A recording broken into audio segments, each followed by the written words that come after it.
கடந்த சில மாதங்களில் சமூகத்தில் பாவனையில் காணப்பட்ட 1000க்கும் மேற்பட்ட சட்டவிரோத ஆயுதங்கள் கைப்பற்றப்பட்டுள்ளதாக பொதுமக்கள் பாதுகாப்பு அமைச்சர் ஆனந்த விஜயபால தெரிவித்துள்ளார். பாதாள உலக குழுக்களின் நடவடிக்கைகளை தடுப்பதற்கும் பல திட்டங்கள் முன்னெடுக்கப்பட்டு வருவதாகவும் அவர் தெரிவித்தார். பல காலங்களாக இந்த பாதாள உலக குழுக்களின் போதைப் பொருள் வியாபாரம் இந்த சமுதாயத்தில் முன்னெடுக்கப்படுவதற்கு அரசியல்வாதிகளின் செயற்பாடு காணப்பட்டது என்பது ரகசியமான விடயமல்ல. பல காலங்களாக சமூகத்தில் உருவான அந்த முறைமை இதன் ஊடாக சில அரசியல் குழுக்கள் அதிகாரத்திற்கு வருவதற்காக முன்னெடுக்கப்பட்ட செயற்பாடுகளை 4-5 மாதங்களுக்குள் நிறைவுக்கு கொண்டு வர முடியும் என கூற முடியாது. இருப்பினும் அதனை நிச்சயம் நிறைவு செய்ய வேண்டும். அது தொடர்பில் நாம் விசேட கவனம் செலுத்தியுள்ளோம். சமூகத்தில் பயன்படுத்தப்படுகின்ற சட்டவிரோதமான 1000க்கும் அதிகமான ஆயுதங்களை கைப்பற்றியுள்ளோம்.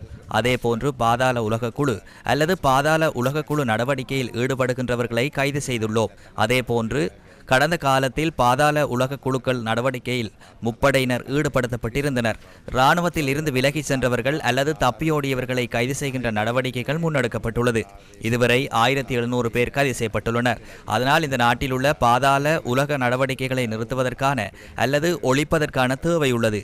அதற்காக பல்வேறு வேலை திட்டங்கள் முன்னெடுக்கப்படுகின்றன. போலீஸ் விசேட அதிரடிப்படையினர் 500 பேரை இதற்காக பயன்படுத்துவதற்கு தீர்மானித்துள்ளோம். பாதாள உலக குழு போதைப்பொருள் நடவடிக்கைகளில் ஈடுபட்டுள்ள போலீஸ் உறுப்பினர்கள் தொடர்பிலும் தற்போது விசாரணைகள் ஆரம்பிக்கப்பட்டுள்ளதாக அமைச்சர் கூறினார்.